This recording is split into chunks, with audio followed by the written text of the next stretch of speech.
Yep. Yeah, I'm gonna go over here now. Oh no. I've got enough of those. I don't need any more. I gotta put it out. Someone that's actually afraid of crayons. Yes! Okay. Guys, work. Thank you all so very much. Now, as a time-honored FurCon tradition, I give you the traditional greeting and salutation. Get the fuck off my stage. That's the second one. Thank you all so much for coming out to Whose Fur Is It Anyway? Up next is a very educational panel.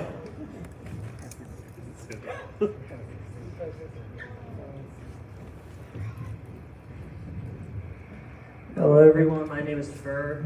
I'm here. I'm very happy to see so many happy faces out here to be interested in this subject. Last time I did this one, there was only like 3 or 4 people, so I really do appreciate the enthusiasm. Quite a lot of people I've discovered are very much interested in the subject of my research. My name is Firr. I consider myself a subject matter in this field, even though I don't technically have a degree or any type of accredited research in this. I do consider myself someone who has over 10 years of experience with this subject, and it's really hard for me to see all you out here as well to be a part of this. So without further ado, let's begin the presentation. This is a ranking of all the bathrooms in the Epcot theme park at Walt Disney World. So some of you may wonder what my testing methodology is. It's ranked upon ease of access, aesthetics, and size to location ratio. Small bathroom doesn't necessarily mean a bad bathroom, but a properly sized bathroom is just perfect. In addition to my personal experience, I did have 3 colleagues over, and we did an extensive day of research. They said it was the worst day ever, but I don't understand why. We didn't waste time on any of the rides or the attractions. We just hit the really good parts. So a history of Epcot Center, we don't really know when it was made, and we know there are at least 19 restrooms in the park. And I understand we all know this, we're all completely familiar with this, but just a real quick recap of the 2 types of Disney bathrooms. You have the thoroughfare type restroom, which is the restroom that is usually along a walkway. It's usually the restroom of convenience. You're going to another attraction and you see a bathroom and you might as well stop. Versus the attached style bathrooms, which are usually next to like a next to a restaurant or next to a little plaza. They're kind of the bathrooms of necessity. So without any further ado, let's get into it. So Japan Pavilion is the worst restroom of all of Epcot. It only has 1 stall for the men's room and 2 stalls for the ladies' room. It's way in the back of the pavilion and it makes no sense because of course they have so much real estate back there. Everyone knows that the Plan Japan ride that never actually happened. The Seas is the next one. Even though it's all the way in the back of the attraction, it is always busy. I think it's a physiological response because it's inside of an aquarium, and naturally being around that much water, you kind of got to go. Inside of France, there's 2 single stall restrooms. I've never seen anyone actually use them, so I'm convinced that it's kind of an elder core. The downstairs of the Land Pavilion is also next to a ride that's themed after an airport, so I feel this is another physiological response where, the first thing you want to do when you get off an airplane is, go take a leak. Germany has the smallest of the thoroughfare class restrooms, but the upside of it is at least you can look at some cool trains while you wait for your friend to finish. Spaceship Earth East, refurbished in 2021. Fantastic restroom, lots of nice bright colors, and it is the closest restroom to Gateway Gifts, which is the place I bought a French press once. Spaceship Earth West is an exact clone of it, but I give it a little bit higher ranking because the colors are cooler. Upstairs on the land, there's this really nice, we're getting to the mid-tier of restrooms, just so you know. It's out of the way, it's very nice and quiet, and it doesn't seem to get very much use despite the fact that it's rather large. Innovations East is a very large bathroom. Very spacious, but the building feels like you're in kind of just the middle of the street because it's kind of, there's nothing around it. You feel like you're on stage when you go use the restroom. This was the first restroom I used when I first went to Epcot back in 2008, so it kind of does hold a little bit of a special place in my heart. Ratatouille is the newest restroom. It was just built last year, and unlike the other bathrooms in all of Epcot, this one uses Toto brand toilets instead of the American standard that the rest of the park uses. Innovations West is a brand new refurb. It's only 4 weeks old, and it looks fantastic. It's just a tribute to the amazing engineering that Bathroom Imagineering came up with. The American Pavilion is the largest restroom in the park, because you know America.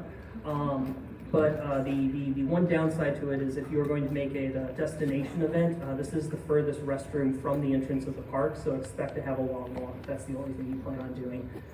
Questions at the end? Thank you. Odyssey has a weirdly large restroom, but it has very little use because of its weird placement. There's only that little tiny door to let you into it, so if you're at Epcot, I highly recommend visiting this one. It is a hidden gem. Norway is unsurprisingly, the crowd favorite. Entrance is the only downside to it. It does not look as regal on the inside, or the outside as it does on the inside, and they're really doing a disservice not selling it that way. Last minute, drum roll please. I gotta introduce this one because this is a gorgeous restroom. This is one of the best bathrooms I've ever seen in my life. Just a perfect amount of bathroom design. As you enter it, you're going down a private walkway that is only for users of this restroom. To your right is rolling hills surrounded by flowering bushes, and to your right is a gorgeous building with beautiful multicolored geometry. You walk in, you take a 180, and the bathroom is flanked by beautiful topiaries above you and gorgeous color. Of course, we're talking about the Imagination Pavilion restroom. It is just such a gorgeous restroom. It is one of the best, and if you could only go to one restroom at Epcot, it would absolutely have to be this one. So that's it. Thank you very much. I will now be taking questions. Yes? Which bathroom would you say has the best stalls to urinal ratio? The best stall to urinal ratio is actually probably the American Pavilion. Yes? Yes, so for your classifications, are these men's rooms, women's rooms, or gender neutral bathrooms? So Disney has a pod system where there is always a male restroom, a female restroom, and 1 or 2 companion restrooms, which are technically gender neutral. They are moving into a new concept where where they have multiple gender neutral stalls instead. Oh, excellent. Yes? Considering that the American Pavilion restroom is the largest, is it supposed to represent Texas? No. Yes? What's the average time occupancy? 4. Yes? Which one's the cleanest and which one's the dirtiest? They are all immaculately clean because it's Disney. They're militant about that. All right, thank you all. That's enough for my time. You all have a wonderful day. Up next is the game show. Woo!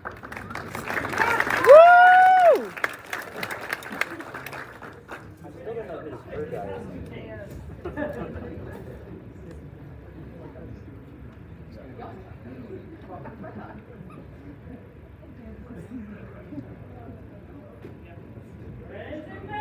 Welcome to the world's easiest game show. I need one contestant right now. Who would like to be my contestant?